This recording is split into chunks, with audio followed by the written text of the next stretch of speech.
All right, what is going on, everyone, and welcome back to the Mets Weekly Podcast as we are live at this very moment on YouTube and on X for post-game coverage of the Mets versus Phillies Game 1 of the National League Division Series. Now, before we get into all the craziness, as per usual, of this team, once again pulling a victory out of a hat like magic, I want to remind everyone to subscribe to the Mets Weekly YouTube channel if you have not already for live recordings of the Mets Weekly Podcast after every postseason game beyond. For those of you watching live or on playback in the future, you want to join the conversation, make sure to turn on those post notifications to know when we go live. For those of you in the live chat right now, want to let you know we love reading your comments, your questions, your concerns, anything that you'd want to say about this team at any moment. If you feel like you're being ignored, you're not being ignored. You are just being starred throughout the show, and we will try to pull up as many as we can to keep the flow of the conversation going. Also, remember to follow Mets Weekly on X and on TikTok, TikTok for other content in the offseason coming up, where we just wrapped up Frank's post-game thoughts for every single one of the Mets regular season games, titled the Mets Frankly Postgame.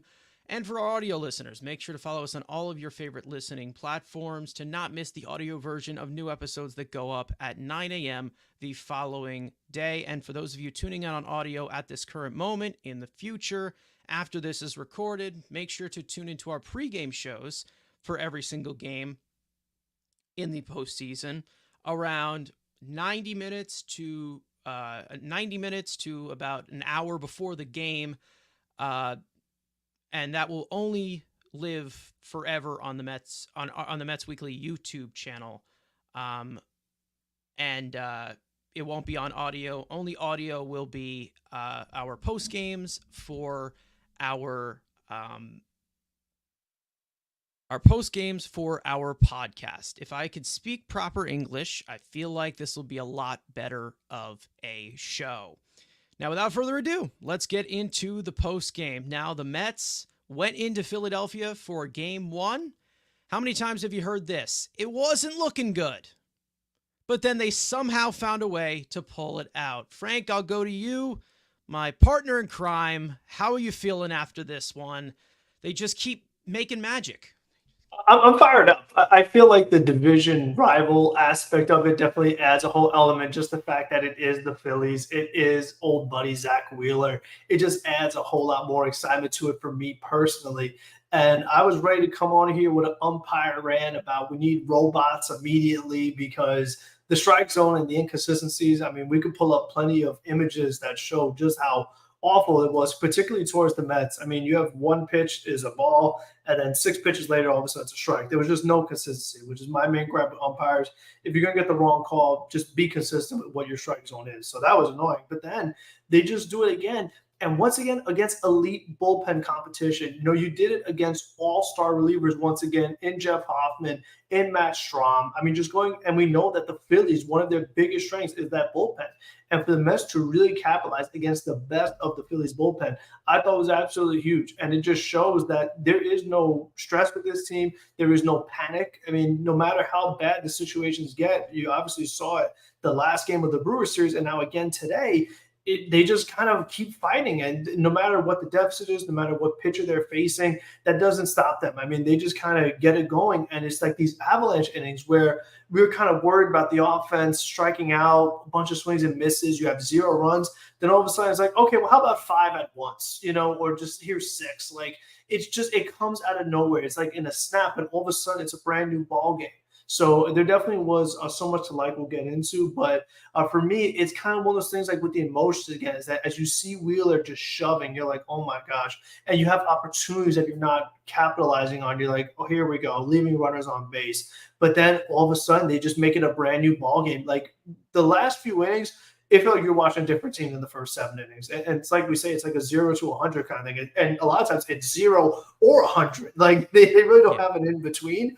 But listen, getting off to a 1-0 series lead against their best pitcher on enemy territory on an away game, that is the best start you could ever ask for. Diaz didn't have to pitch. Like, I mean, they really accomplished a lot here and are off to a great start for this series. I mean, we all know what the goal is for a team that is, the underdog in the series for the seeding in the NLDS. That being steal one game on the road. You have to steal one game to put yourself in position going home. And they did it for the first game. I hope that they could go up 2-0 tomorrow. Maybe they have a little bit more of a favorable matchup, but not really. Christopher Sanchez will go tomorrow. Luis Severino, they've both been kind of on like the same-ish playing field for a majority of the season. I mean, this was definitely a game that had all of the Mets-Phillies drama that it usually has. Yeah. And I mean, at the end of the day, I think that, this is just basically their identity now. And I talked about this on our pregame along with Anthony Rivera from Subway to Shea. Make sure to go check that out. Check him out as well. Thanks to him for joining me before the game. I talked about it of just the identity of this team just being you get punched in the gut, punch back even harder. And that's what they've continued to do all year long. Does it bring up your stress levels? Absolutely. Because the Mets, they have a flair for the dramatic no matter what. And we've talked about this Mets offense. I say it pretty much every single time. They have two different levels. They're either at 0 or they're at 100. They score in bunches. Can it be frustrating? Absolutely. Can you be looking at two different teams in two different parts of the game? Absolutely. But that's pretty much how they had to play it against a Zach Wheeler fellow who we've known for a while, absolutely demolishing them. And I mean, just basically coming in as a buzzsaw and mowing us down. I believe he had 30 swings and misses against us in 7 innings. That's insane. And to be honest, I can't even really get mad because Zach Wheeler is just that type of guy. He just turns the dial up in the postseason. He always has. And he was just unbelievable. And M-Easy coming in saying stealing a Wheeler pitched game is huge. Exactly. It puts them in a huge position. And also, let's just say if they were to take game 2, and this is more thinking ahead, it probably lines you up to where you don't have to face him again, possibly, because you got 2 shots to not face him ever again at home. You're in a better position. And, that was great to see. For them to hold off a really good Phillies offense as well. The bullpen came to play. The bullpen was absolutely great, by the way. David Peterson with 3 great innings. Reed Garrett with back-to-back great innings. Maton and Stanek would struggle a little bit, but still hold their ground. They might be unavailable for game 2. We'll see what happens there. But I mean, the Mets held off a really good Phillies offense. They put themselves in a position to win. We also got Kodai Senga returning back to the mound, which was a complete surprise yesterday when they announced that. I'll go to you on Senga, obviously. What did you see from him? He gave up 1 earned run, and I will have to change that on the graphic while you were talking. But aside from that 1 home run to Schwarber, he seemed to settle in. He seemed fine. Nothing crazy, but I'm glad that they didn't push it. Yeah, no, I thought it was a really interesting approach. I love just kind of how secretive the Mets were of this whole thing in the first place. Like we said, it caught us by surprise that he was even pitching in the first place. And then when they asked Kodai Senga, well, what do you think you could provide? How many pitches? And he goes, if they need 10, I'll give them 10. If they need 200, I'll give them 200. Well, we got in between with 31. But I think, like you said, for Senga, first batter coming back, I mean, you still have to consider that he only made the 1 start in the regular season this year. This is his first playoff game as well. And you go up against Kyle Schwarber, who, number 1, is an amazing power hitter. Number 2, kills the Mets. Number 3 is great in the postseason. So you had a lot of things going against you when you're facing Schwarber.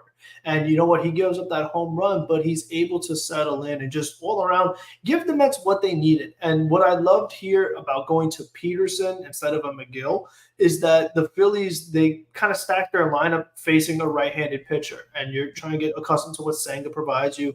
Good velocity, obviously the ghost fork. It's like they talk so much, especially we talk about the Brewer series with Pat Murphy, 3rd time around the order, getting used to the pitcher, trying to get a read on him. Now all of a sudden you go to Pearson as the left-hander, you get a totally different look. And now it's like, well you did it one at bat, now you got to do a totally different approach the next at bat. So I think they just piggybacked off each other perfectly. Like you said, they didn't push it with Senga, and they didn't push it with Peterson either. I mean, yes, Pearson did have many more walks than you'd like, but overall, I still think that this is just very encouraging considering the save that he got a couple nights ago in Milwaukee. As far as like just that overall playoff experience for him as still being a relatively young player and not having that many postseason reps, I think it's a really nice weapon for this Mets to have in their bullpen going forward, especially for this series with those power left-handers that Philly has with Schwarber, with Harper, and obviously you got Bryson Stott, you got Brandon Marsh, so they have plenty of lefty bats. So I like this role for Peterson. I feel like it suits him well because now if Senga's in the mix, if you have Senga, Severino, Manaea, that's a nice 3. And then you have Quintana as a 4, which even though we don't love Quintana, he pitched a gem for us in an elimination game. So you know what? He's fine as a 4. That's totally okay. And you want to use Pearson as a reliever instead of Danny Young, by all means, I'm good with that. You want to use McGill instead of a Kranick or a Brazovan, I'm good with that as well. So I think overall the Mets are just kind of trying to make the most of what they have and just put their players in positions to succeed. So I love that. As far as the bullpen, Reed was excellent. I mean, he was really, really good. I love what I've seen from Garrett. He's been, I'd say, the guy I'm most impressed with as far as exceeding my expectations so far in this postseason. I had my worries about his control. He walks nobody. And for him to outpitch Maton and Stanek tonight as the guys who have that postseason experience, this is Reed Garrett's first postseason, and you wouldn't know it because he's been excellent. And he went 2 innings and didn't seem to lose any effectiveness in that second inning. So to me, I feel like he's earned an upgrade. I'm going to pitch him much later in the game to kind of set up Diaz, but working 2 innings, he's not available tomorrow. Maton, he still wasn't the Phil Maton you want to see, even though he got out of it. I still just haven't loved what I saw. I feel like there is something to be said, like those 90-mile-an-hour cutters, like it can only get you so far when you're in high leverage spots against these prolific power hitters. It does scare me a little bit. And then for Stanek, got a little rattled, but was able to get through it. Overall, he's been effective. But I think the other big key, like I said, is not having Diaz pitch. So now Diaz has 2 full days of rest. That's a big key because now, like we said, we already got game 1 and we didn't have to use Diaz. So we have another close game coming up, whether that's next game or game 3. You want Diaz to go 2 innings, and you have that at your disposal, and that could be a really big advantage to getting a very nice series lead. And now, like you said, you got a couple of chances. You could just end the series at Citi Field, and things just become a lot easier for you. So I think all in all, the pitching was absolutely key. And also, like we've talked about, when the Mets offense gets off to a slow start, it's huge when your pitching can still keep you in the ball game. So it doesn't feel as defeating. It's that, like, even though, like you said, 30 swings and misses, Wheeler's dealing 7 innings, only gives up 1 hit, and you're like, oh man, what are we going to do? But the pitching was so good that you're still in the game, and you're that 1 rally away, you're a couple base runners away from just getting in front. And that's exactly what happened later on. So the pitching was huge. And then the offense, once they got going, they weren't stopping. Yeah, I mean, listen, I thought the bullpen was amazing, and but anyways, but when it comes to, I think, the Phillies bullpen, I mean, I think that we knew that we were going to be seeing some high profile stuff when it got to it, but the Mets really needed to capitalize against them, even though it seemed like some brick wall they had to run into.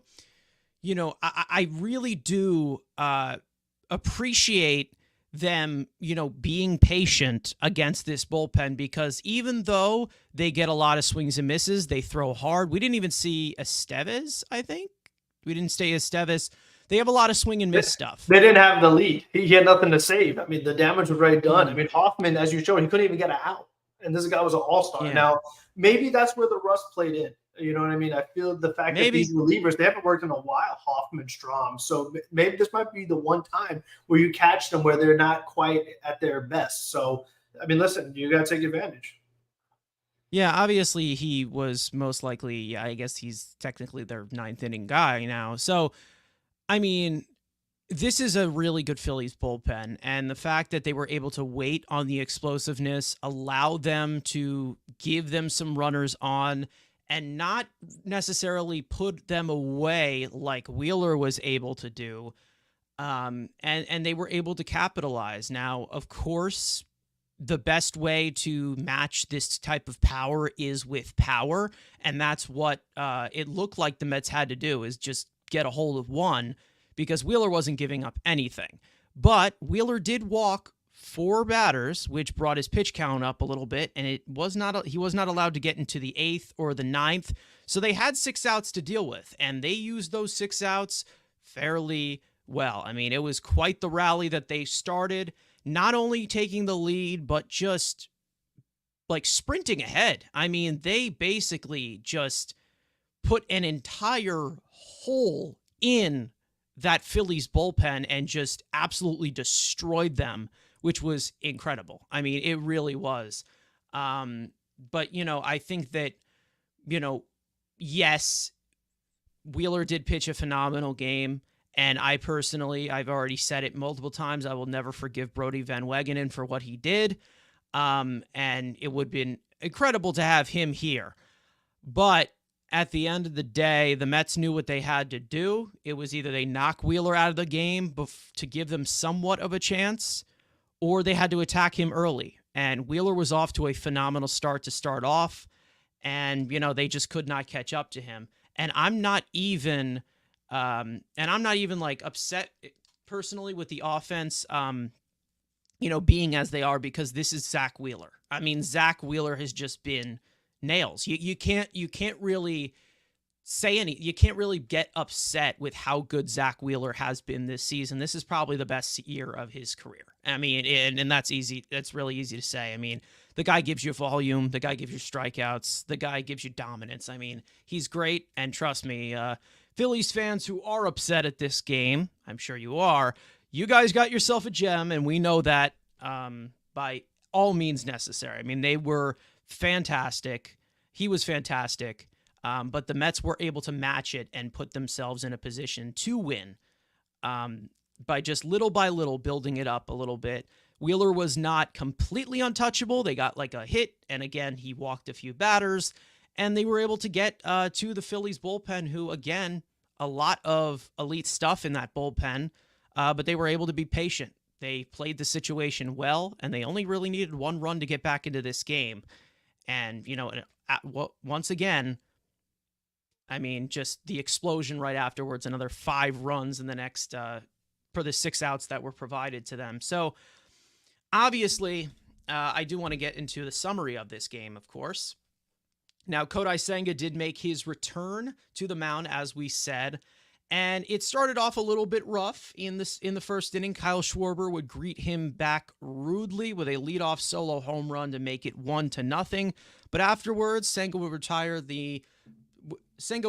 6 of the next 7 batters to end his return to the mound. 2 innings pitched, 1 hit, 1 earned run, 1 walk, 3 strikeouts on 31 pitches. David Peterson would come in on relief and toss 3 scoreless innings, working in and out of traffic with his ground ball specialty.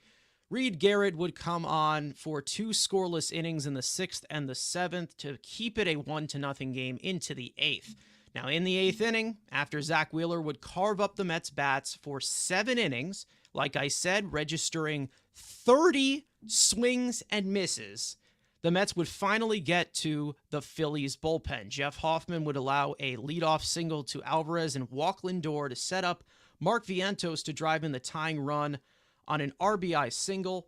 The Phillies would go to lefty Strahm to face Brandon Nimmo, and Mets fans know deep down that's a mistake, as Nimmo continues to do well against left-handed pitching, pushing a single to left to give the Mets a 2-1 lead. Pete Alonso would add on to it with a sacrifice fly to make it 3-1. JD Martinez would come off the bench and drive in another run to make it 4-1, and Starling Marte would make it 5-1 on a sacrifice fly. Phil Maton would come in for the 8th, struggle a little bit, but he would get out of it unscratched, bouncing back from Wednesday night.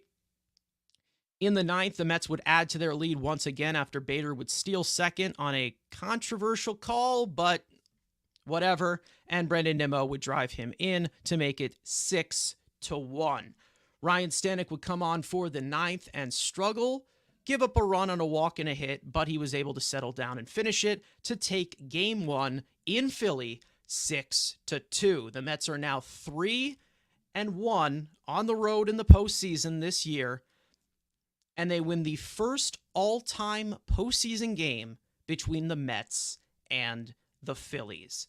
So there is your full-on rundown. Now, obviously, the offense came awake in those last 2 innings. Like we said, Zach Wheeler absolutely dominated.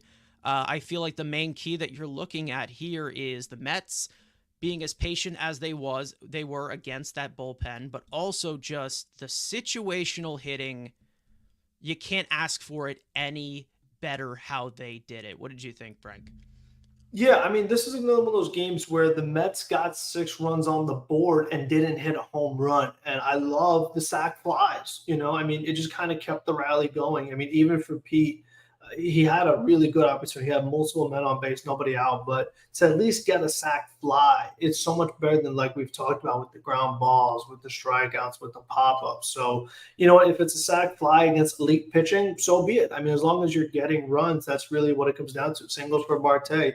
He gets a sacrifice fly as well, but also it's the aggressive base running, the first to third, the second to home, and making these adjustments of making Bader a pinch runner, making Acuna a pinch runner, and then you have Lindor flying on the base, Nimmo's moving, Iglesias is moving. Like there's just so much going on here, so much happening. So I thought that was big. And then you have Jesse Winker, he gets on twice with walks. Then you have Schramm in the game, so you go to the right-hander JD Martinez. Philly makes a pitching switch as well. But then JD Martinez cold off the bench, bam, RBI hit. So it just, once again, it seems like Mendoza's pushing the right buttons as far as who to start, who comes in later on, and everything is just clicking. And it's just really nice to see because obviously Philly, we know, has had the great record. They were favorites in this game, no doubt. And the Mets, I mean, when you look at the final score, you're like, wow, the Mets killed them. But it was really just at the end how quick they turned it on. And like I said, it looked like a totally different team. So I just love that they did it against this really good competition because it's like we always say, if you want to go far, you got to do it against the best.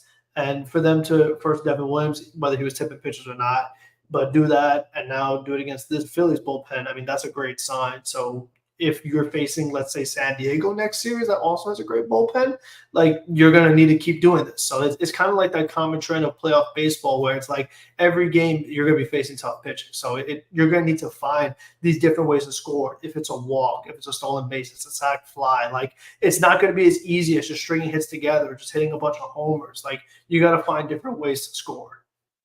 Yeah, obviously you get the limited amount of opportunities against this type of elite pitching, which is why homers continue to be important in the postseason, obviously. But with these new rules, let's just say that, it kind of eases us off of the home run game now that you can create more offense with the bigger bases, with the disengagement rule. I mean, it's a lot different now as compared to what it was, after the StatCast came in here and, like after the Kansas City Royals dominant force in 2015 against us. So like the 2016 to 2022, like that was more of like, yeah, you need to hit homers to win in the postseason because of the stolen base rules being gone. But now you can create a little bit more offense. And I feel like it definitely gives you a lot more action on the field, not just on the base pass, but just like you definitely get to see some more not really the small ball, but just like the more situational awareness in these players where, if they screw up or they go for it or they make a risk, maybe it costs them the game as well. Like there's a lot more moving parts that goes on in the game. And I feel like that the action was definitely missing, after the 2016 to 2020 in postseason, like that was definitely missing. In terms of that. And, obviously the guy that homered today and Kyle Schwarber had something to do with that, with the long ball being so important in the postseason, obviously in 2016 with the Cubs being absolutely ridiculous. But when it comes to, how this game was played, the Mets just waited for that come to them. And to be honest, I mean, that's the one thing that they waited for those opportunities to come to them just slowly because they knew that if they were to work some counts against Wheeler, even though he is dominant, you knew that he would come out of the game eventually. and then they would be able to get somewhat of a chance. And even though you only had 6 outs to work with, they still made those 6 outs worthwhile. Let's just say that, because this team, like again, we have said, they don't seem to fold in these tight situations. They seem to fold in these wide situations where it's like the first or second inning. Then they really get going in the 7th and 8th and 9th inning. And you're like, okay, well, what were we doing the first 6 innings? It makes you frustrated personally with me to play like a consistent 9-inning game. But for some reason, this is just the identity of this team. Like, this is just what they do. They just set, they allow the other team to set the tone, and then they get right back into it. I mean, that's kind of what they have done. I know it's just really crazy, like you said. I mean, they have a bunch of comeback wins, not only this postseason, but this regular season too. I mean, they're up there as far as the teams with the most comeback wins. And then they showed the graphic as far as like teams that scored however many runs it is, like in one inning. The Mets are first place by like a pretty decent margin. So it's kind of like we've talked about, as far as like there are times where you won't see anything happen, but then there are those times where it's just a bunch of things happening at once. And when you have like no home runs, you need so many guys to step up. It was kind of one of these things where it's like just the baton keeps getting passed. Like Lindor gets it started, then Vientos, then Nimmo, then Alonso, then Winker, then Martinez. Like it just like it was one guy after another, after another, after another, after another. So I think that was really encouraging too. Is that like you don't want to be in a situation where you are carried by one player, and like if they don't do it, then you're in trouble. I mean, this more balanced attack, this team approach of just like everyone contributing, that's the kind of stuff that you feel can take you a long way. And that, and like I've said before, when this team was playing at its best and they were playing like the best team in baseball, scoring 6 runs a game and everything like that, it was the team effort. It was not just one guy going crazy. I mean, you had some guys having hot stretches, but it was so many different players contributing. And that's what it's going to take. I mean, if you, like I said, if you don't have an Aaron Judge, for an example, or somebody like a Schwarber, like someone having just a ridiculous postseason, like you don't have a Daniel Murphy Cubs series. You just need all your other pieces to be contributing for you. Obviously, that has just been the connectitude. I don't know if that's a correct word, but or the correct term for this. That's obviously been the way that this team is kind of connected on offense, is kind of just playing for each other. And I feel like that's just the best way of this roster being a lot deeper. And it's just the morale is just incredible. That's just basically how it is now in the Mets clubhouse, and it's great to see that. After such a tough start that they had this season, when it comes to the Mets situationally, and I think that when it comes to a deep lineup, I think that, and listen, I don't want to bring his name up because he's old news, but when you talk about an Epler team versus a Stearns team, it's deeper. There's more contribute. Like they set it up to be more contributors, and it's not just, oh, well, Alonso and Lindor, they're just going to carry us for the entire time. Nimmo's going to help out as well, but we need to make sure that he's healthy, and whatever we get from the bottom of the lineup, who cares? Let's shove Luis Guillorme in there. Like, it's a different type of feel when a team from 1 to 9 all can do their thing. I think that when it comes to the rally getting started, it only really takes 2 guys to get on, a back-to-back walks, and then they're in business, or just like a leadoff walk. Like something just has to spark, and then all of a sudden this team just goes insane. Like they just feed off of each other's energy. They feed off of whatever tips they get or whatever. Like they just keep passing it along just to pile it on even more. And then they just basically rest the bullpen. They put the bullpen in a better position for the next game.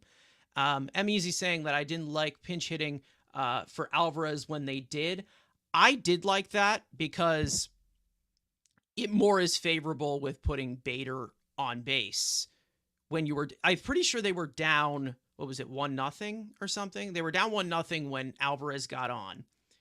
And then they get Bader in there, who's a lot more faster on contact, which I feel like that was something that they were expecting to get with like guys who were willing to put the ball in play, Yeah, like as well as Lindor they was up do with next. Vientos and Nimmo. You know, Nimmo got Lindor got the walk as well. So I feel like, you know, once they get some guys, you know, on the pond or whatever, then everybody kind of relaxes and they dial in. And, you know, that was what they weren't able to do against Wheeler for 7 innings because, you know, any chance that he gives you, you have a most likely an opportunity of just basically fouling it off. Like if he gives you a meatball, you might foul it off because he's throwing so hard. It's got ridiculous movement no matter what. And there goes the chance. Then he just starts to dial in and 30 swings and misses come your way. And you're like, okay, I missed this opportunity. Because they had some opportunities. They had some guys on base against Wheeler. But, like, it's really hard to string it together against that type of elite pitching. You know, like, I feel like that is something that comes at a really big premium. Of course, the Phillies have a great bullpen as well. But when they're wild, and then you can put a little pressure on the defense. We know the Phillies don't have the best defense.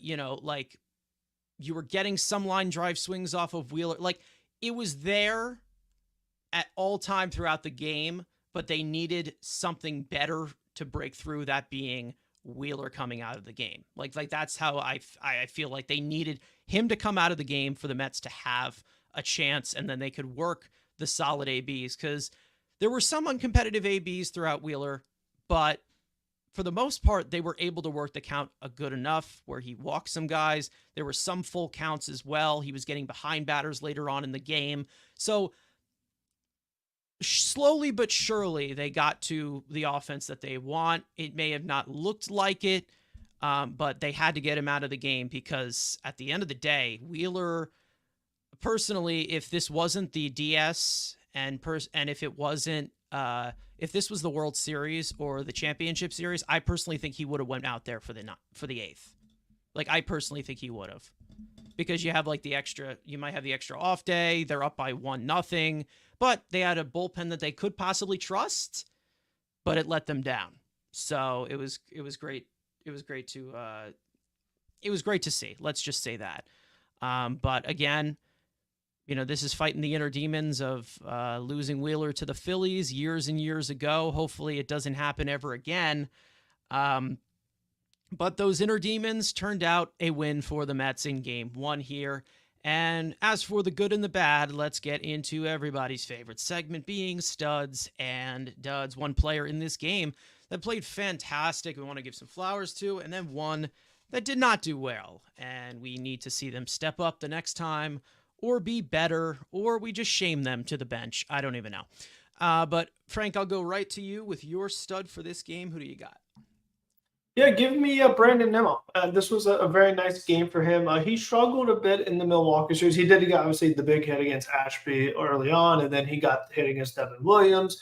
But overall, to see him get multiple hits, drive in multiple runs, and going against Strom in this case, like we said, all-star lefty. So it's like, you know, they try to have Hoffman get those 3 batters. He's not able to do it. And they say, okay, they have a left-hander. Let's go to our all-star lefty. And Nimmo just goes right with it. And, you know, there's now 2 times in this playoffs where they're like, okay, there's Nimmo's up. Let's go to our lefty. And Nimmo's just like, okay, fine, no problem. And he's just handling it. Yeah. And he's hit lefty really good. So I think that's been very big for this team and really adds a different wrinkle as far as how opposing teams want to manage. So I definitely got to give credit to Nimmo. And there's multiple guys you can go here, but I'll give it to Nimmo for today. Yeah, Nimmo, when it comes to them bringing in a lefty to face him in these situational appearances, we know that Nimmo has been great situationally. He's one of the best hitters on this team with runners in scoring position, even though he has struggled this year. But when they go to lefties, I always think to myself, I'm like, really? You're going to do this? Like, this is your game plan? Like, Nimmo hits lefties really, really well, probably better than righties half of the time. And, you know, situationally, we know how good Brandon Nimmo has been just in general with runners in scoring position in high leverage situations. Probably the most clutch guy on this team all year, coming through with the big hits, even though he has struggled. But as for me, I mean, is there any reason as to why I shouldn't at all? Because I feel like I would be searching for it because of my ego. David Peterson kept us in this game for 3 innings. Obviously, the Mets still couldn't score with him in the game.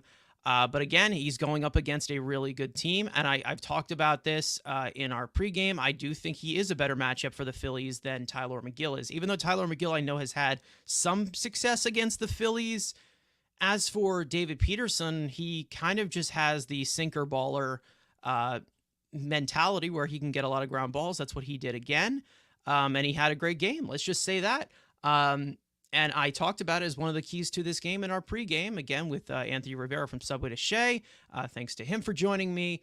One of the main keys to this Phillies team is ground balls. They hit a lot of ground balls. Even though they have tons of power, they're a big line drive hitting team, there's a lot of uppercut on this team. So you got to locate sinkers properly. You got to get to the secondary stuff. And they were able to turn a lot of ground ball putouts and double plays, and that was the best way to get to them. Now, as for the duds, I'll go right back to you, Frank. Yeah, this is kind of a tough one because they did play pretty good for the most part.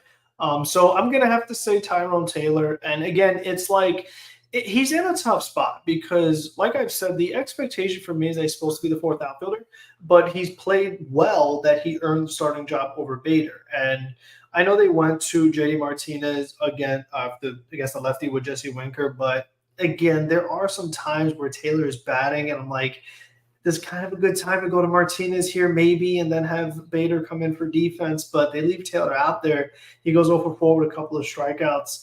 I wonder if it's maybe time to consider switching him and Alvarez. I don't know. I mean, maybe. I feel like it's something to consider because it just seems kind of odd that like your 9 hitters outperforming your 8 hitter, which Alvarez is supposed to outperform Taylor anyway.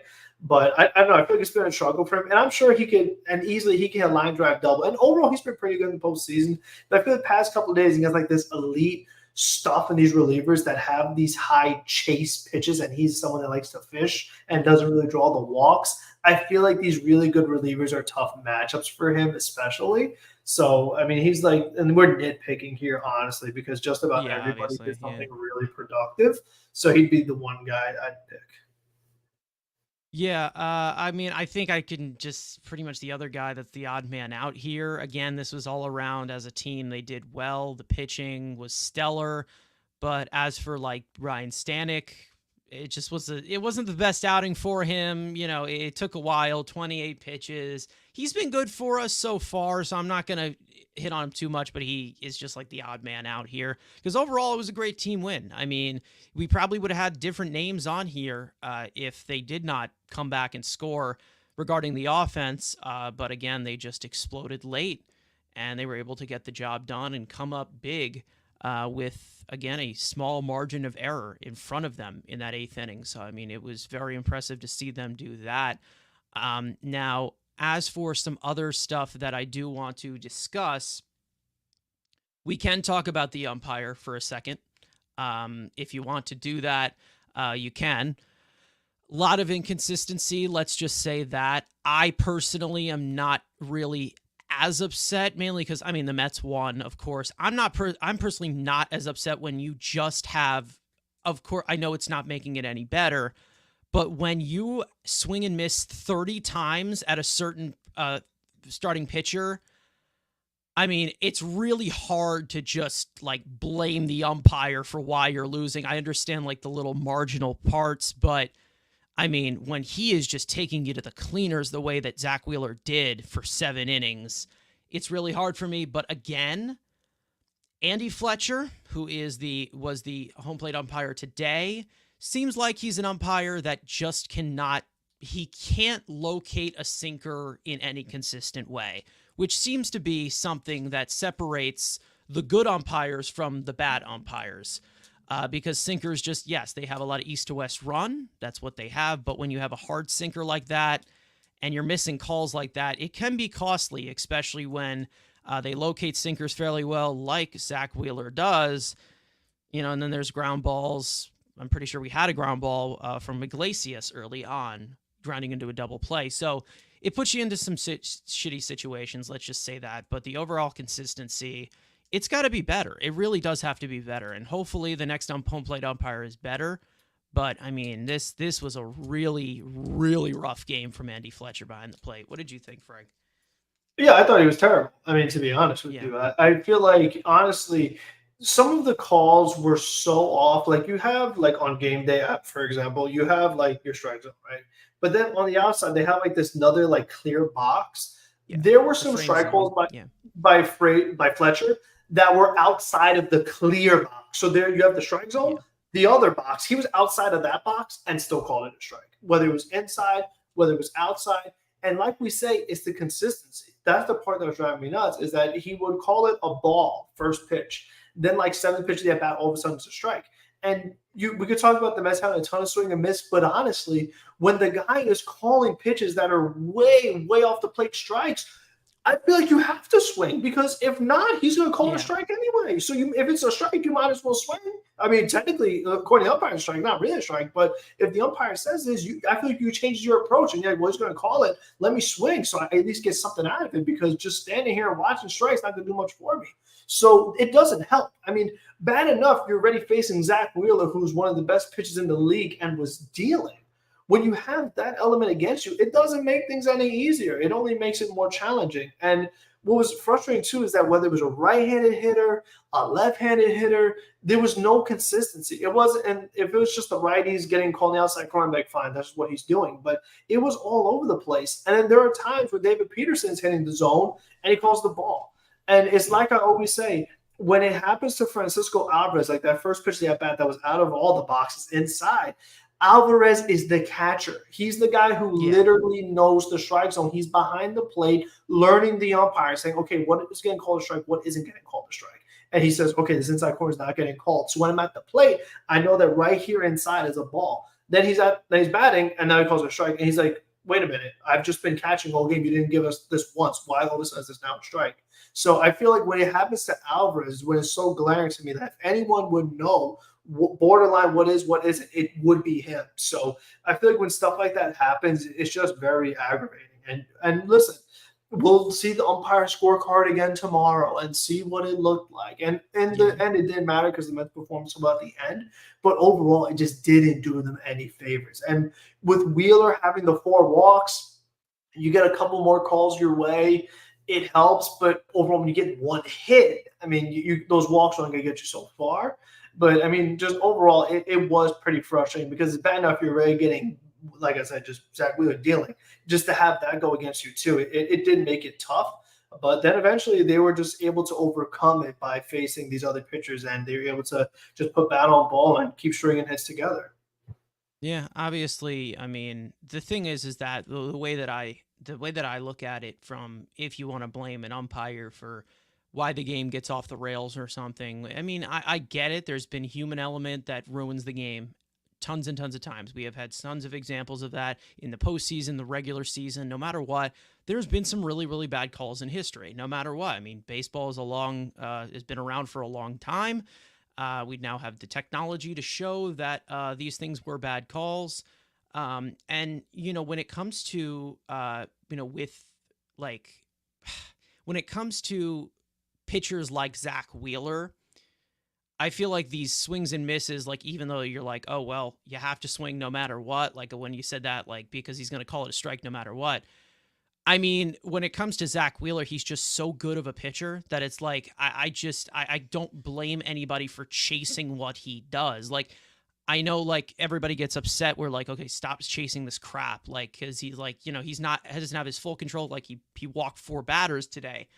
But like when you see the tunneling of Zach Wheeler's pitches and the kitchen sink that he has, there's nothing there really just is nothing you can do. There really isn't. When you look at it from the angle of how hard he throws, that low arm slot that he throws from, which is basically, like I said, with his fastball, it's like a mix of Garrett Cole's four seam and Corbin Burns' cutter. Like, that's how ridiculous that moves up the ladder so quickly from that arm slot.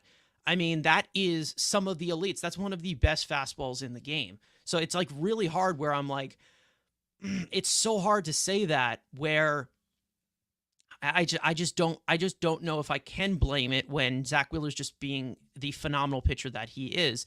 And I've never really been one to, be the one to like credit the pitching, like, oh well, he's pitching a fantastic game. Like, I've always been one to continue to get on the offense. But when you're just on a different level that Zach Wheeler is in the postseason, I mean, there's really just nothing that you can really do. He's just so dominant in these situations.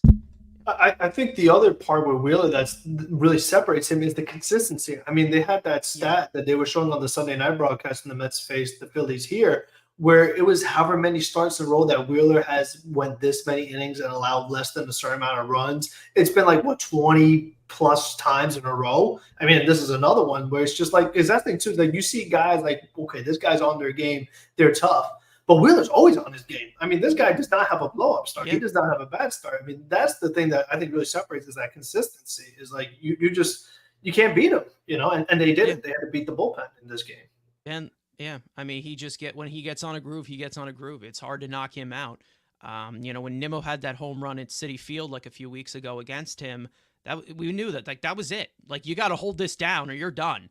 To revert back to 2020 when the Mets let him walk to Philadelphia, Michael Wacha only went 4 innings today. So that tells you the difference between the guys that they picked up as compared to letting Zach Wheeler walk. Yes, I am still salty that Zach Wheeler is a Philly. Now, speaking of the Phillies, on the other side, we had Bryce Harper be quoted and said that having 5 days off had absolutely nothing to do with their offense scoring 2 runs. So maybe that's the difference between the Phillies and the Braves. Maybe there's a little bit of accountability there where, again, I do think that this, and I talked about this a little bit in our pregame show, I do think that this 5-day layover, I feel like this wildcard round is going to be modified eventually to where you don't have this big layover, so it's going to kind of even it out a little bit.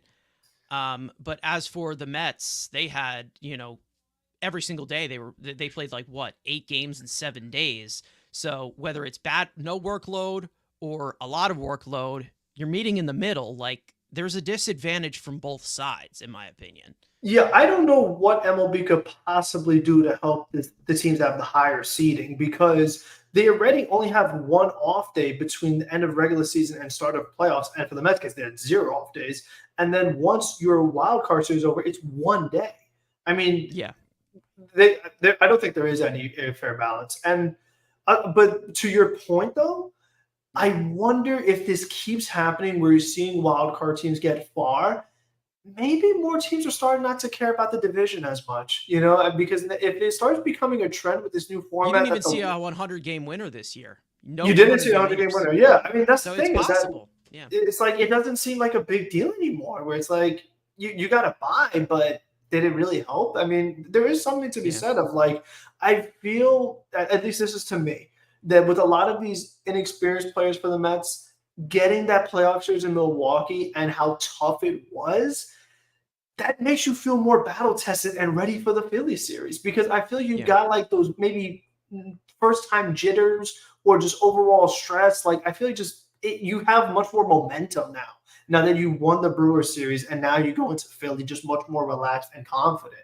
That's just me. I mean, I could see that helping a young player where it's like you had your first experience, you got through that, now you're ready for the next time. And I feel like it just gives them a nice little practice run, so to speak, in a weird way to get ready for the next series. Yeah, obviously, I do think that probably the only way to fix this, and again, this is just more of baseball and not Mets baseball, but you probably just have to get rid of a wild card again and just kind of, I don't know if it's you have to get rid of a wild card, it's 5 each, and they're not going to do that because they want money. But when it comes to that, you kind of just have to be I don't know, would it be a 3-game set or 2 games, 2 games where you branch off, you carry the score over to the next game, that's the thing. It's really hard when you're coming to conclusions with this, but I feel like they're going to modify it to where the timing of it and you're gonna start, they're gonna shift the timing of it as to where maybe the top seed plays the bottom seed or something, they reset the bracket or something. So But again, the Mets are the 6th seed. Like, they are still the 6th seed, and Philly is two. Yeah, the two. Two. Yeah. So, I mean, it could be, it could be a way that they do I feel like there is going to be a different way that they go at it, because there's just been complaints about it, but it's not going to be it's going to be an unorthodox thing to do. So we'll see what they do. I don't know, but maybe they just say that it's like, oh, it's the top 2 in each division, and then like they play in division for the playoffs for the first round or something. Like they might do something like that, but then you have 6 teams, so then you'll have one team that still have to get like a bye to the like, it's just you definitely have a weird sense of it. And again, like, I think that when it comes to the playoffs, it always has to do with momentum. Not to mention the Phillies in the second half, they really weren't playing great baseball. They were still maintaining pace. They were still, had such a healthy lead on the division. Of course, the Mets and Braves were going back and forth. It didn't even look like, anybody in the wild card race even wanted it at one point besides the Padres.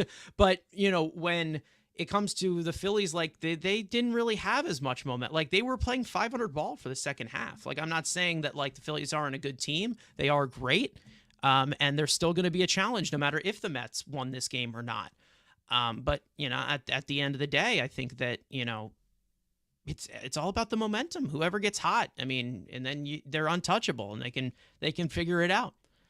We'll see what happens. Yeah, I mean, I don't know. We'll like you say, it kind of depends what happens with the other seeds. I mean, on the flip side, the Guardians, they had a huge win today.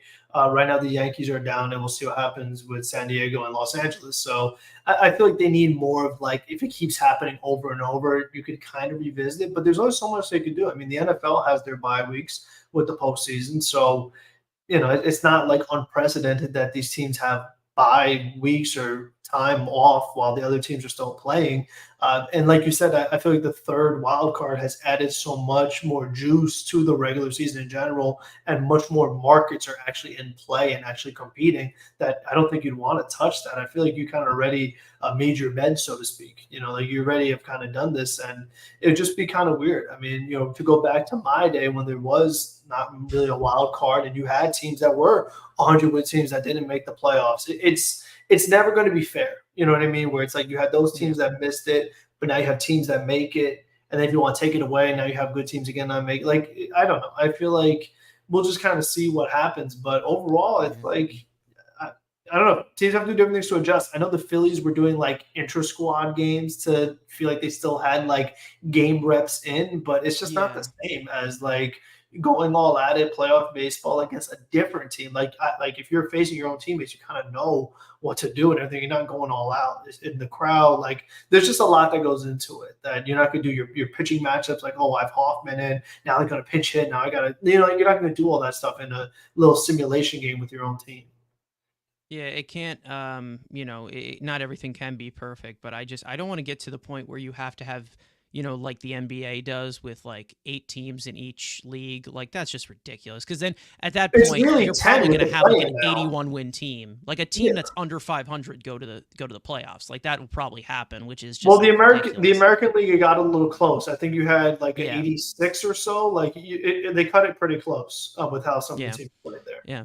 Definitely. Ken coming in saying Carson owes an apology to David Peterson, who is disrespected. If you'd like to rewind to my stud in Studs and Duds, you can do that. I may have given you a spoiler of who it is, but I gave him his respect. But let's just say, again, like Ricardo saying, Peterson has pitched like crap before this year. Yes, he did. He was one of the worst starters in all of baseball last year. And he's had a great year. I'm not saying he had a bad hip. He had a really bad hip. His hips don't lie anymore. He's there.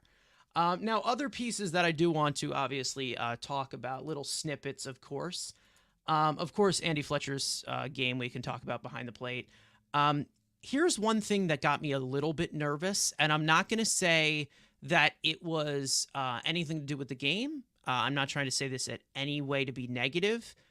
When they showed Senga celebrating in the dugout and going like this, I'm like, okay, please watch the shoulder. Like, I got a little nervous. Like, even though the Mets were up, like 5-1 at that point when they showed it, I'm like, please, because like, I just like, we've seen him get injured multiple times already this year. And I got a little scared for a second. I'm not going to lie. Like, watch the shoulder, watch it. Like, because, like, you just never know. We've seen the Mets injure themselves in ridiculous fashion. I think Kodai Senga probably adds to the list of that when he just basically went down with non-contact injury. We've seen Diaz get hurt in the WBC. We didn't see Yoenis Cespedes get chased by a wild boar, but we heard that it happened. Still don't think it actually did happen. Derek I just feel Lovitz, like he got hurt walking or whatever, right? Like yeah. he was like the side of the street or whatever. Yeah. I mean, the curd. The undercooked chicken. The undercooked chicken. A lot of weird stuff happens. Brandon Nimmo. Lindor slamming his finger. His hand on the door. Yep. Yep. Nimmo fell in the bathroom. Like, yeah. A lot happens. What didn't Seth Lugo, like, he had a weird one too? I think he something stuck up a with 12 or something on a yeah hotel or whatever. Yeah, I remember that. Yeah, and then I think somebody got hurt zipping up their pants. There was somebody that got hurt with that. I don't know. Mets injuries. Who knows at this point? It's ridiculous. Johnny K coming in saying, great show, great win. # beat Philly. Absolutely. We're on a good road for that right now. Winning game 1, of course. Ricardo saying, I've always preferred Peterson over McGill. He has more heart. Well, McGill doesn't really react to like anything. So, I mean, I can get He did with Alonso, though. I don't know if you saw him and Manaea were like, like they were both like getting ready for that when Alonso hit it. Yeah. But when it comes to Peterson over McGill, I mean, I think a lot of people knew who Peterson was before McGill came in here. And he definitely, again, like we've said with Peterson, he was a first-round pick. He's expected to be better than McGill. The problem with when I would talk about it is that with McGill chesting up to Peterson when he's supposed to be a first-round pick, it was a little sad. But it seems like Peterson is kind of coming to his own now, and he really seems to be a productive pitcher on this team. And I'm happy to be wrong. I'm happy to be wrong about it because he's been one of the reasons why this team is in the position that they are in the playoffs, getting to the playoffs, and even winning because he closed out game 3 as well. So that makes it 58 pitches in the last 3 days for Peterson. We'll see if he's available for maybe game 3 or game 4. He might be available because he is stretched out to be a starter. So he still is stretched out. I could see maybe like elimination, then all of a sudden rest doesn't count as much. Like if all of a sudden game 4 is elimination game, then yes. But if not, I would push more towards game 5. And same thing with Senga. I feel like even though he threw 30 pitches, I still feel like he might get the usual 5 days as a starter kind of thing just to not mess with it. Even though he is coming back from a leg injury, not an arm injury, I wonder how they're going to utilize him too. We'll see. I think we'll see. We'll see. Definitely the next time that he does pitch in the postseason, he'll most likely get 3 or 4 innings. Like they'll try to stretch him out. And then they're kind of just doing like a rehab start in the postseason, which is a risk. But we know that the stuff that Senga has, he can be dominant. That one pitch he gave to Schwarber, I mean, at the end of the day, right into his wheelhouse. Schwarber is one of the best postseason hitters you will ever see. I think he's the best, like the best ever when it with Reggie Jackson and like all those legends in the postseason. David Ortiz, Carlos Beltran, Yordan Alvarez, Carlos Beltran, except for one moment the 1AB that involved the guy in the booth today. I mean, of course they had to give us Wainwright. Like, why not? And also, it was Wainwright or Smoltz. It was like pick your poison. Yeah, obviously. And yes, again, with the insurance, Pete's sacrifice fly was big. It was great to see that. Great to see him not hitting on the ground. It was great. Let's just say that. Again, if you got a runner at third with Pete up there with his power, all you need is something to the outfield and he will contribute. Like, you don't need this guy to add to his batting average to contribute to the offense, because with his power, all he needs to do is lift the ball, right? So that was great to see. He gave us insurance. Obviously, it didn't seem to matter because the Mets tacked on 3 or 4 runs right afterwards. So, I mean, but at the end of the day, it was good to see them, situationally hit the way that they could where they could kind of slow the game down, because Zach Wheeler controlled this game for 7 innings. Like, he controlled the pace of the game. Like, this was his game, his world, and we were living in it. Like, that's literally how I saw it. Now, the non-tag on Bader or something in the 9th, that was another thing. The ball like fell out of the glove eventually. Even though I thought he already got the tag, but they really waited a long time. But then again, Bryce was out at first with the pickoff that the umpire. Could that have been? Yeah, could that have been a makeup call for like the Trey Turner thing maybe early on? I don't know. Do makeup calls exist? Because here's the other thing too that I found interesting. Now, I don't know if it's just because the Mets were doing so good, I kind of got blinded by it. But all of a sudden, once Wheeler came out the game, I didn't see any insane calls as far as like missing it. So was Wheeler just getting calls? Like, I don't know. Or all of a sudden the umpire felt bad and saw that he's trending on Twitter and now he wants to call a good game. I just feel like the Mets were just putting more pitches in play. Like, you just didn't see, like, they were just putting more balls in play. Like, that's kind of just how it was. Like, whether you saw it a strike or a ball, they weren't taking that many pitches because they weren't really caught off guard as much as they were with Wheeler just dominating them forever. But as for you guys in the chat, let us know of any questions that you have regarding the Mets and everything. As for the poll in the chat that we just gave you guys, asking the player of the game, 13% of you are saying Mark Vientos was the player of the game. 55% of you are saying David Peterson. 29% of you are saying Brandon Nimmo, and 3% of you are saying other, because there was a lot of collaborative effort, let's just say, in those last 6 outs that were given to the Mets after Zach Wheeler completely mowed them down. And I definitely do agree with the chat here that Peterson is an unsung hero in this game, because he put them in a position against a really good, a really tough Phillies lineup, which, he faced the meat of the order like twice, I'm pretty sure. And he kept them off the scoreboard for 3 innings. I mean, that was great. Reed Garrett also had a really good game. Shout out to Reed Garrett. Like you said, he looked sharp. I wanted to see them do that in game 2 against Milwaukee, water under the bridge. He just, looked fantastic, throwing darts, of course, locating the sinker. We all know that Reed Garrett is starting to throw even harder since coming back from injury. So I think that, when we talk about the Mets bullpen of piecing everything together, they did a fantastic job doing that with only their starter in a very limited state. Let's just say that, because yes, Senga coming back, it's exciting. It's awesome. He was fantastic last year, contending for Rookie of the Year. We know that he's going to be the ace of this staff if he stays healthy and on the mound. But, they had to work around a lot of things. Obviously, they had the day of rest from there. But again, they're definitely they definitely were able to come through, getting some long relief from Peterson, and then also Reed Garrett as well, getting you multiple 2 innings. Does it mean that your bullpen might be a little bit taxed tomorrow? Maybe, but I will say that you do expect Severino to go past 2 innings than Senga did. So, you'll get a little bit more of that.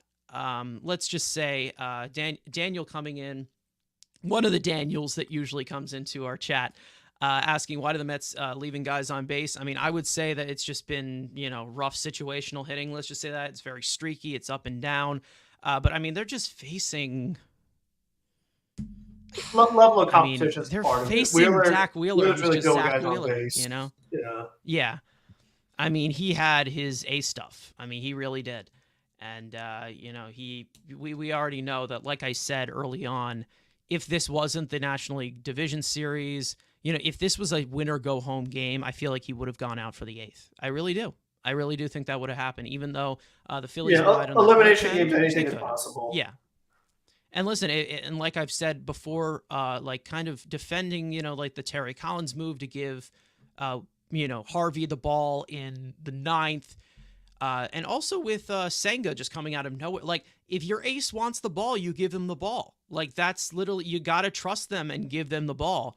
Obviously, eventually you got to pull the plug, but you got to consult them. That has to be decided between your number one pitcher, because your number one pitcher can get you to the promised land. And like that's what I feel like Zach Wheeler would possibly do if this was win or go home. But it was game one, and it was good to steal this game, of course, in Philly. And they do have a chance on pace to finish it at home for the first time ever at Citi Field, if that does happen. But we're getting too ahead of ourselves. We got game 2 tomorrow. Of course, the pregame coverage will be at the same time that it was today at 2:30. And then the postgame, which will be about 20 minutes after the game ends. As for Game for War coming in, who in the bullpen do you have confidence in? I actually talked about this on our pregame show. I had like a tier list of the Circle of Trust, kind of like we talked about, like with Buck Showalter's Circle of Trust, or if you watch Meet the Parents, which is a fantastic Bobby De Niro movie. I had Diaz, Stanek, and Maton, even though Stanek and Maton did struggle today, so maybe that does move it down a little bit. Budo, Garrett, and McGill were my 50-50, and then don't trust Ottavino or Danny Young, who I believe I don't want to see at all throughout the entire postseason. To be They're honest, trying to avoid it for sure. Yeah, it seems like they are. We saw Ottavino get up during the Milwaukee series or whatever, but no, I don't want to see him at all. You wouldn't catch me dead putting Adam Ottavino into any postseason game. To be honest, not even if we were getting blown out. I really just I don't want to see him at all. I really, really hope that I just never see him pitch in a Mets uniform ever again for the rest of the season. Maybe we'll see him in a blowout, of course, but I feel like if you put him in like a 10-2 game, you have a good chance that it might be 10-7. It's possible with him. It really is. Ibby coming in, our good friend, saying, I'm here to spread the word of great David Peterson. I did earlier on. He was my stud of this game. I gave him his flowers. You people are just insane. You just asked for too much. But, I mean, when it comes to Daniel coming in here saying, why do people keep saying that Pete Alonso is playing his last game of the Mets if Pete Alonso isn't left from I guess he's asking, why are people saying he's playing his last games if he's still a Met? It's more of just the narrative. Let's just say that. I think that's basically all ESPN has, because they have no grasp on baseball whatsoever. They're just football and basketball, and they need to know, oh, well, who's a free agent? Who's this? Who's that? Oh, well, this could be his last thing. This could be... I was glad to see them after saying that, on that, to see Pete Alonso hit that home run in Game 3. My dad, I know, has been talking about it. It's oh, this asshole announcer. He's oh, this could be his last. Basically just putting it all on the line for Mets fans and pissing us all off. And then he just shoves it straight up his ass and just, gets the 3-run homer. But yeah, that's just literally just all they care about is the narratives. That's literally all ESPN really cares about. And I personally don't care. I really don't care what the deal is. I really don't care what the deal is with Pete Alonso's contract, because we are in the postseason right now. I don't care. I really don't. Same thing goes for, when it was the end of the regular season. We were chasing the postseason. All the chances to talk about his contract and his future with the team, that was all off-season talk. We're in the midst of a playoff race. I don't care. And then I was starting to make jokes, I was really starting to make jokes because it was getting really annoying. I was oh, well, that could be the last time that Pete Alonso breaks his bat as a part of the Mets. And that could be the last time that he puts rosin on his glove for it just gets so annoying. It's no one cares right now. We're trying to win a ball game. It's yes, you got to fill the dead air, but it's there's so many other stories you could go into. But instead, it's always, oh, well, this could be his last game, salute to the crowd. But we will get to see Pete Alonso at least two more games at Citi Field for playoff baseball. So, again, and then also you can, and then Daniel also asking, why have the Mets not re-signed Pete yet? Boris Client, he's going to test the market, that's going to happen, Um, you know, And he we'll had an see. We'll see offer. what You know what happens. I mean? Like he could have They took gave him it, an he offer didn't. too. So it goes You to know, free agency. That's just how it yeah. goes sometimes, unfortunately. Maybe he'll get the same offer if he has an incredible postseason run. Who knows? Maybe. We'd love to see him come through in those big moments. He hasn't done it in the regular season. He did in Game 3. Hopefully, he continues. I hope that he can build on it. He seems to be, aside from facing Zach Wheeler, who is just dominant as they are, um, he seems to be a little bit more locked in. Let's just say that. It doesn't seem like he's chasing that much, but that can change at any point. It's been tough to build on things for Pete Alonso. That's just kind of how it's been all season. And, that'll be off-season talk. And I'm hoping to push it down to off-season talk because right now, Mets got games to win. The Mets are competing. They are at the big stage right now. So, I mean, I personally don't care. I really don't really care what happens with Pete Alonso. That's a non-story to me right now. It just is. I mean, what matters is what's going on the field, and what matters, right now, this team, they're competing in the postseason and they want to win. So that's what I'm focused on. This team winning in the postseason. Even though they exceeded expectations, they're still here. They're still here. And after this win today, taking it in Philly, somewhat in the driver's seat. They take the game tomorrow, then they're in the driver's seat completely. So it was great to see that. But again, as for this show, as for our post-game show, we're going to go for about 5 more minutes for anybody who has any other questions in the chat for us. And we're going to cut it off a little bit short because we do have, of course, more coverage of the postseason coming up as our pregame show tomorrow at 2:30, same time that it was today. And, of course, our postgame shows. But, I really do just enjoy, this postseason atmosphere. And like I've said, I'm hoping that the postseason isn't as special for Mets fans as it has been recently, because I want this to be a yearly occurrence.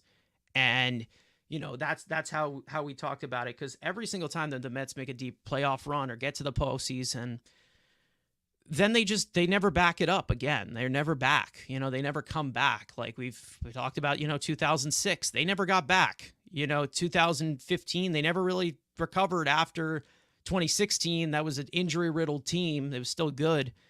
But, I think that at the end of the day, I just want to see, I mean,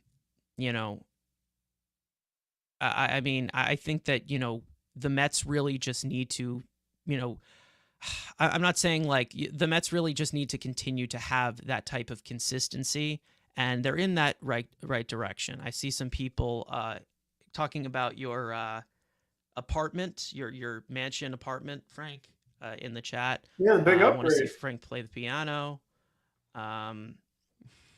Saying, do you play that piano?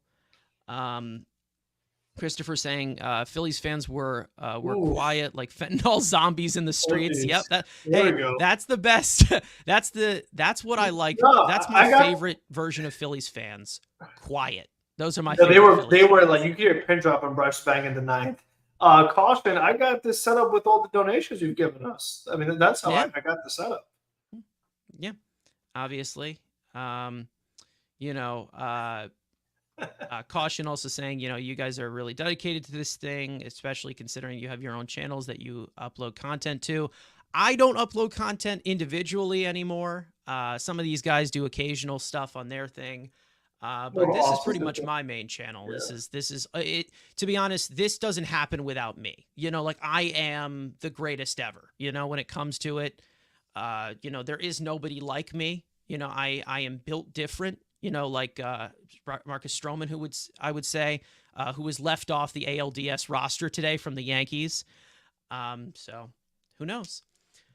But other than that, yes, I think we do need to make this promise that you will play the piano if the Phillies lose this series. A nice, strong ballot. Let's just say that Mets Weekly will be going to Twitch. Who knows if that'll be in the future or whatever. we'll see what happens. Daniel's saying my dream as a big Mets fan is to see the Mets win a World Series on TV. That's all I want. Exactly. That's all we all want. I think that we've suffered enough. And we're ready to continue to see a consistent winner.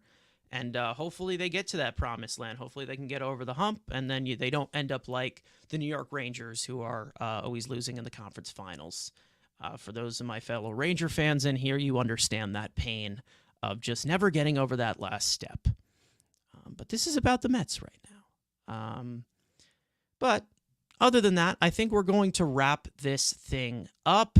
Might be a little bit short than your usual, but we'll probably go a little bit longer for Game 2 since there is a little bit of an off day. There's an off day in between Game 2 and Game 3.